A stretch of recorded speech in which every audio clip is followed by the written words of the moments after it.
Hoy visitamos el municipio de Fabero, transformado en el último siglo gracias a la extracción del carbón. Sus empresas llegaron a tener entre 5 y 6.000 trabajadores directos, sin contar los indirectos. Transformó la sociedad, llegó gente de fuera. El municipio cambió para siempre. Pero no es pasado la minería en Fabero, es un recurso que ha vuelto al presente y que tiene mucho futuro.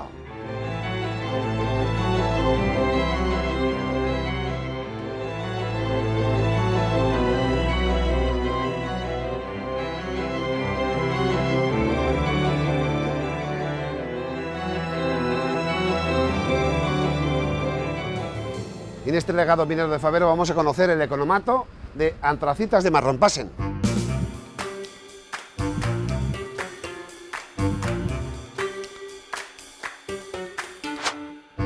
Y para ello nos lo va a explicar la señorita Navarro, técnica del Ayuntamiento de Fabero. ¿Qué tal? ¿Cómo estáis? Oye, cuéntanos, ¿qué es un economato? Lo primero, para quien no lo conoce, ¿qué es un economato? Pues mira, yo lo podría definir con una forma muy sencilla. Sería el supermercado moderno. En aquella época, todo lo que era susceptible de comprar, se compraba aquí.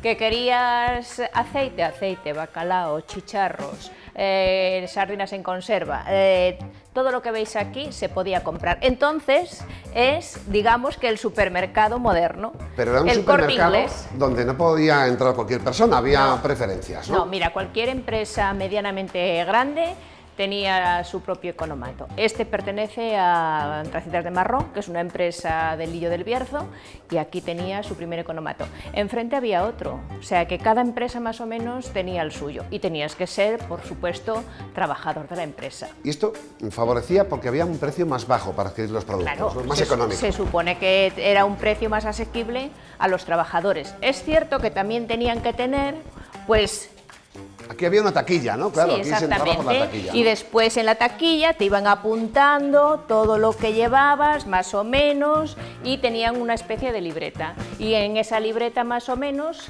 iban apuntando lo que se gastaba el trabajador.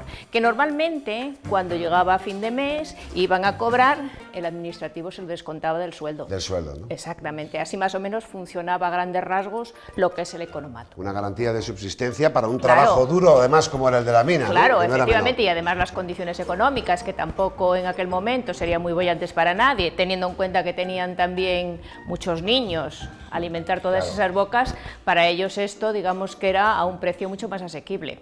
Vemos de todo en este supermercado economato. De Sí, todo tipo de productos había. Sí, ya veis, las galletas, madreñas, los candiles, es decir, todo lo heterogéneo que te pudieras imaginar en aquel momento estaba en el economato.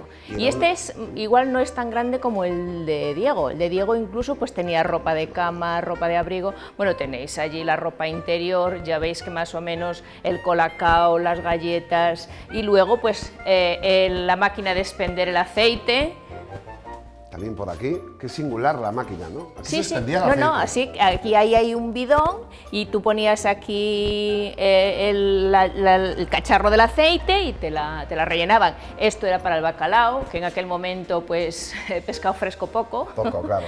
Entonces lo que más llevaba era el bacalao, chicharros en escabeche y bueno, él seguramente que es un vecino del pueblo que ha donado un montón de estas cosas, os podrá hablar más específicamente de lo que se podía encontrar aquí. Él es Felipe Mañueco, exjubilado, es trabajador de la mina, también tenía un negocio y también a usted ha donado muchas cosas que permiten hoy que el visitante vea este espacio, ¿no? Efectivamente. A través del ayuntamiento y se dirigió a mí una persona que es un poco, que llevó todo esto, que es Chencho, me dijo a ver si quedaba algo en el comercio que nosotros habíamos tenido desde el año 50 o un poco antes, mi padre. En el año 2000, debido a la implantación de las grandes superficies, pues los comercios de los pueblos se vinieron abajo y hubo que cerrar. En el 2000 se cerró y entonces Chencho se dirigió a ver si tenían algo que podíamos donar para esto, porque el ayuntamiento tenía la idea de volver a abrir esto, para que la gente supiese lo que era un economato. Y sí, fuimos allí y bueno, pues dentro de lo que ellos quisieron, pues esas medias que... Porque mis padres tenían de todo, era como el Carrefour de hoy, Carrefour de hoy, ¿no? Vendía de todo, lo mismo una camiseta que unas galletas. Eso es, que si se había una compraventa de una finca, inmediatamente iban a donde mi padre y le hacía un escrito, valía para todo. Vale. Entonces, bueno, pues nosotros, dentro de lo que Sencho le podía venir bien a esto, pues nada, pues eso, ya te digo, eso, las alpargatas, unas alpargatas que eso ya les llevaban mucho tiempo. Sí, sí, de todo, ¿no? Sí, un poco. Las bambas, esas que había, las pinturas, triciclo. De todo, ¿no? Un poco... Bueno, su familia colaborando en mantener la memoria del legado de una amplísima cultura minera en Fabero. Efectivamente, y además es que me gustó que esta idea la tuviese el ayuntamiento, porque de alguna manera el nombre de mi padre, Eutimio Mañueco, y de mi madre, Rosario González, queda plasmado aquí para mucho tiempo. Y entonces, bueno, pues es algo que me alegra. Para el bien de todos, de todo el municipio de Fabero. Muchas Efectivamente. gracias también a usted. Gracias.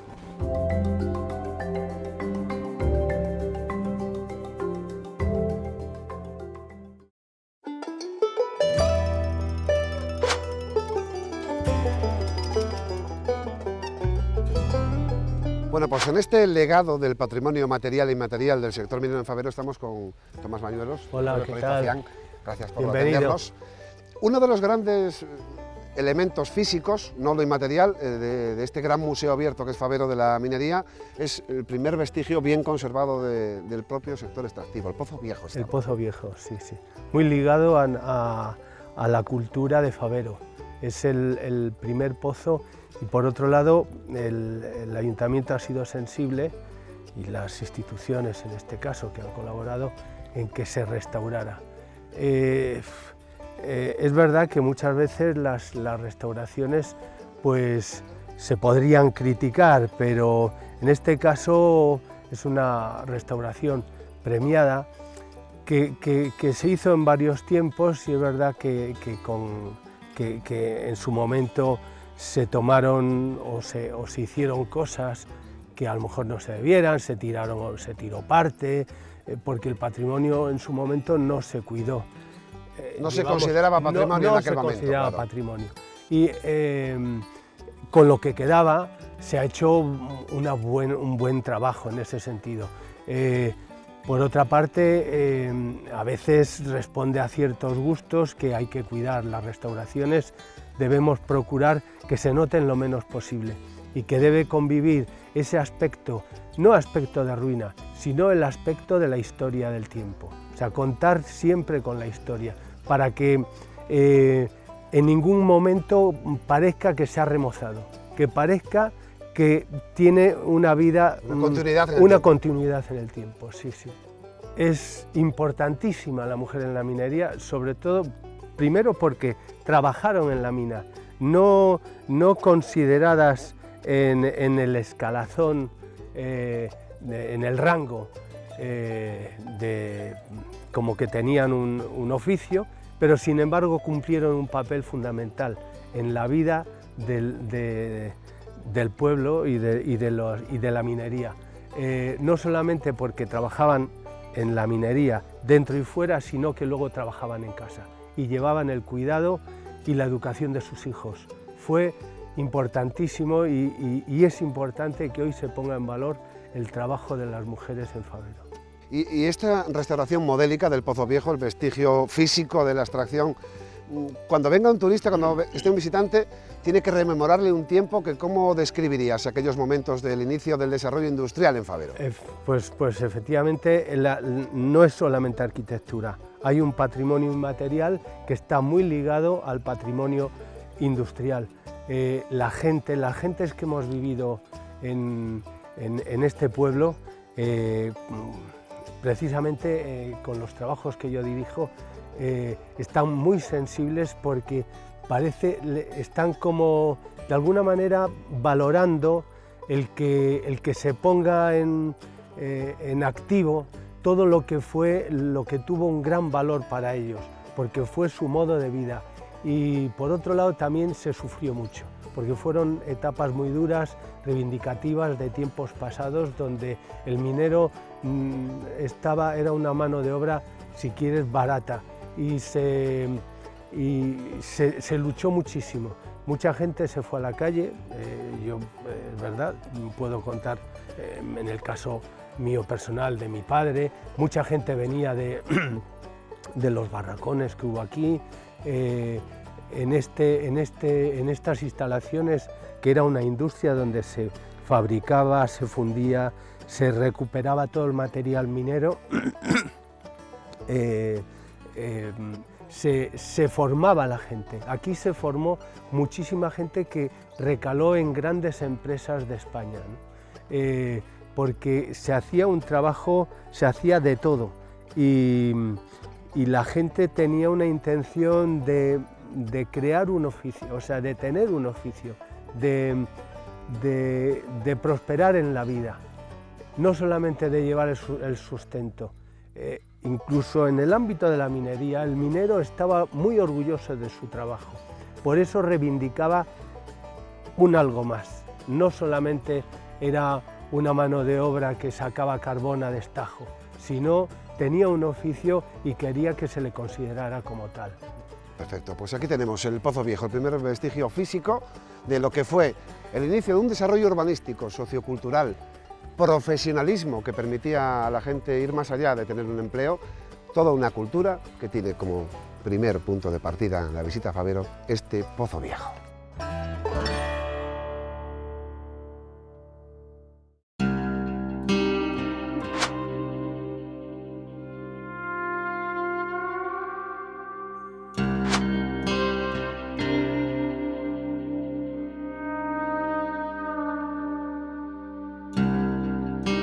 Y en ese legado minero de Fabero, este espacio, el Pozo Julia, es el corazón de este museo al aire libre, donde la Asociación de Mineros de la Cuenca de Fabero desde 2007 trabaja para preservarlo, para que no se pierda y hoy sea lo que es, además con una figura de protección autonómica. Estamos con Fidel Santín, gracias por estar con nosotros, y Paul Martínez. Paul, ¿qué es el Pozo Julia para quien no lo conozca? ¿Qué es esto?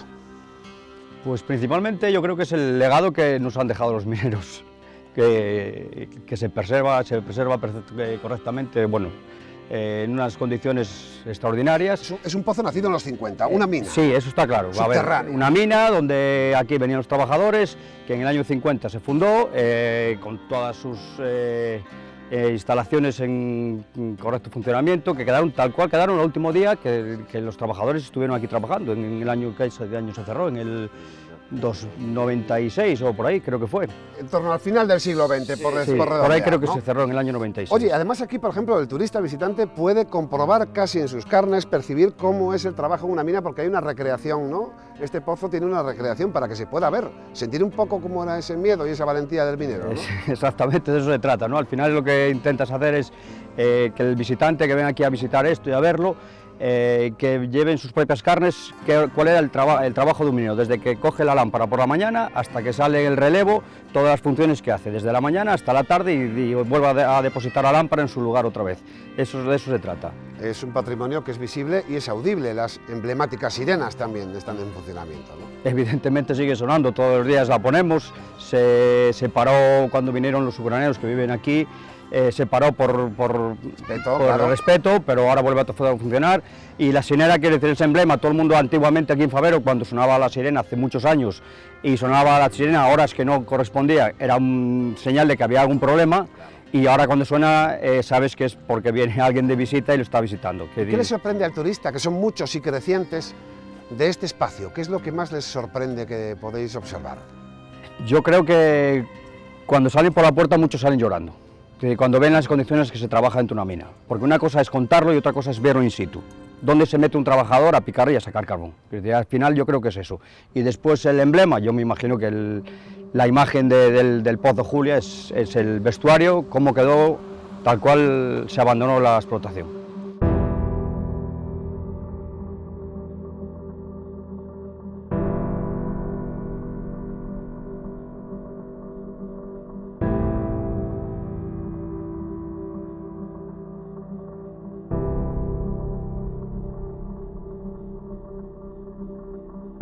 Los dos habéis sido mineros. Fidel Santín ha trabajado, de hecho, incluso en este pozo. Exactamente. Un pozo que tenía una profundidad y donde el acervo cultural que ha dejado ahora es observable, como decía Paul, y daba verdaderas emociones al turista. Porque un pozo, para quien no lo conozca, ¿en qué sentido le sorprende? Yo creo que es El adentrarse en la tierra, por así decirlo, a 270 metros, que es lo que mide este pozo vertical, y ese cambio de temperatura, de ambiente y que ya no hay luz natural, eso le sorprende al turista. Y las instalaciones que prácticamente cuando se cerró quedaron como estaban, nos permite ver una radiografía fidedigna de cómo era, no es una cosa recreada, es lo que era exactamente. Realmente eso es lo que le decimos a los turistas. Esta era una empresa que estaba funcionando con sus maquinarias, se agota la explotación, se cierra la empresa y queda como museo. No es un museo al uso, no hemos puesto piezas, excepto algunos... algo simbólico. Algo simbólico.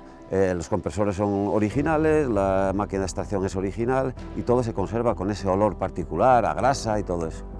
Y aquí hay una memoria inmaterial que el español tiene que conocer, que el encendido de sus frigoríficos, de sus televisores, salía de tierras mineras, o sea que es inmaterial también, material e inmaterial, el trabajo de los brazos de los mineros, ¿no? Realmente es así. Realmente las cuencas mineras contribuyeron mucho a la reindustrialización de nuestro país, y así se lo explicamos a los turistas y a los chicos, sobre todo los niños de colegios que vienen a visitarnos. Decimos, ¿el carbón para qué servía? Sirve pues para calentar los hogares o para darnos electricidad. Se quedan así un poco sorprendidos a veces. El carbón, el diamante del calor, el que daba sustento a... El oro negro, como le llaman. El oro negro, que le llaman. Si alguien no conoce este espacio, ¿qué le dirías brevemente para atraerle? Mira, realmente que nos vengan a visitar. Yo creo que esto ha empezado a funcionar un poco de boca, ahora lo estamos profesionalizando un poco más en plan de turismo y estamos sorprendidos de la cantidad de visitas que vienen a ver. La sensación que nos deja es el visitante al entrar tiene una cara y al salir tiene otra, realmente distinta, son emociones, porque encima nosotros que somos, tanto Paul como yo, somos acompañantes de los visitantes, hemos sido mineros y contamos nuestras anécdotas y nuestras cosas que hemos vivido. Esto a la gente les sorprende, es curioso cuando un grupo te está mirando así y no es capaz de hacerte ni una pregunta. Gracias a los dos. El Pozo Juliá, el lugar donde los hombres valientes luchaban y conseguían la energía que hacía funcionar a toda España.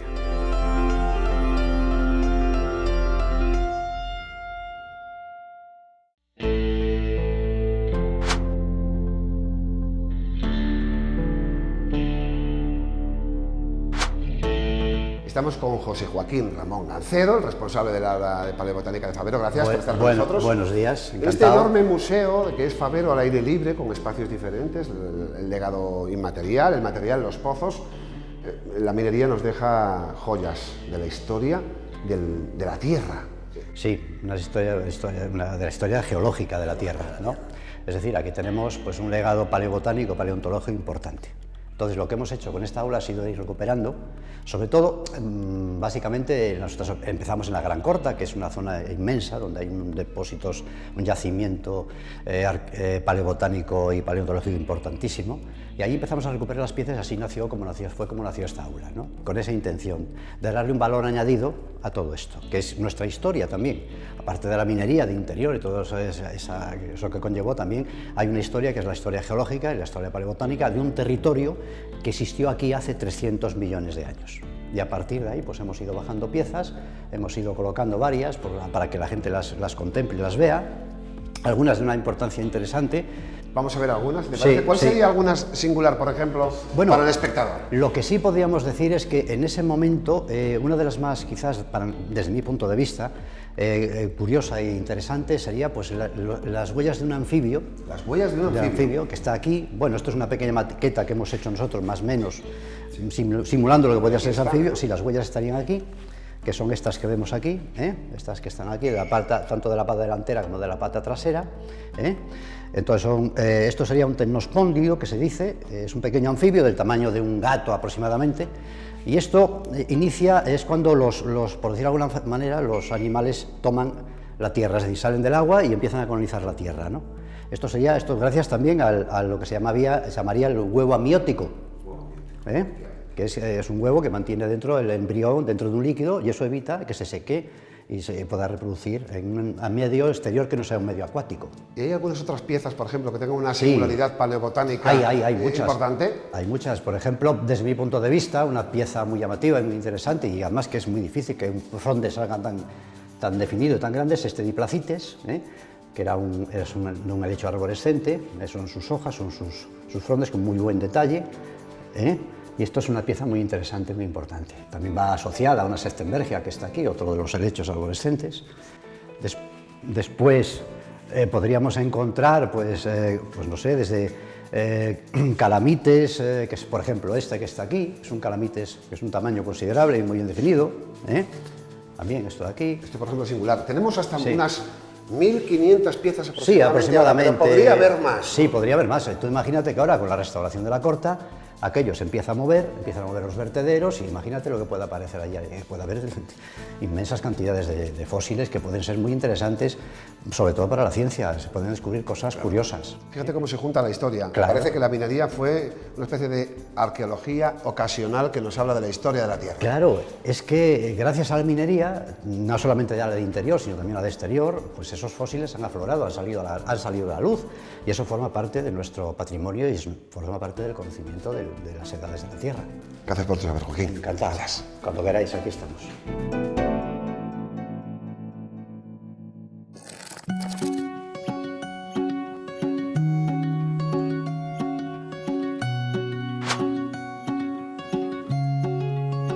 Estamos en la escuela del ayer, en Fabero, con su alcaldesa Maripaz Martínez. Gracias por recibirnos.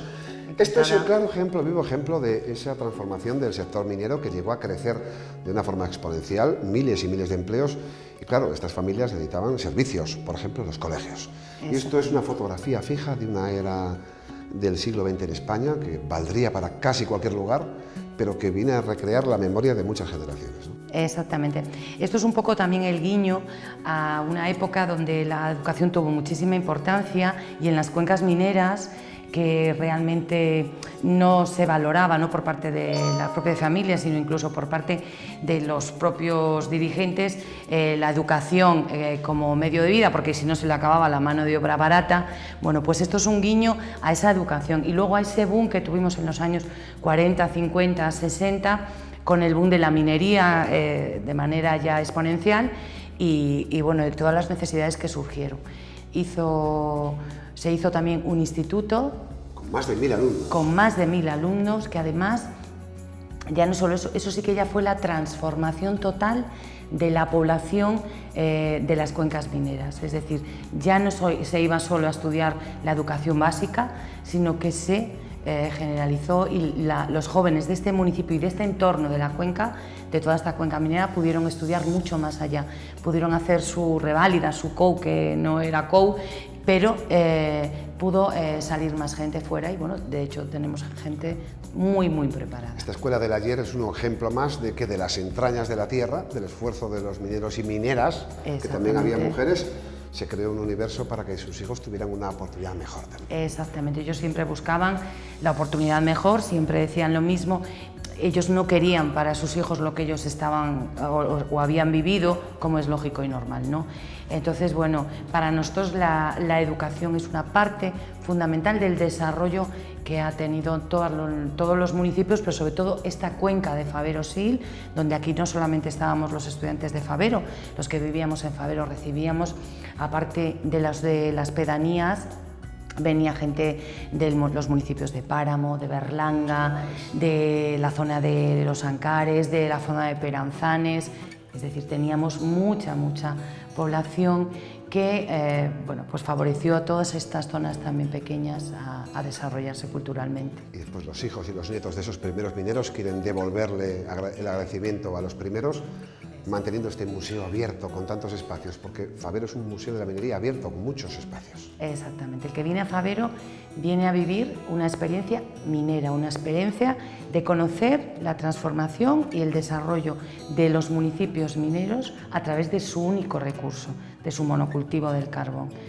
Nosotros enseñamos nuestro Pozo Julia, nuestro Pozo Viejo, nuestro economato, nuestro hospitalillo cuando se ponga en valor, esta escuela, el aula que surge, el aula paleobotánica que surge de ese carbón y de ese crecimiento del carbón. Es decir, empezamos desde cero y acabamos hasta la época actual, donde ya vemos una transformación con la Gran Corta y el sistema de explotación. Felicidades y mucho éxito. Gracias a vosotros por venir siempre.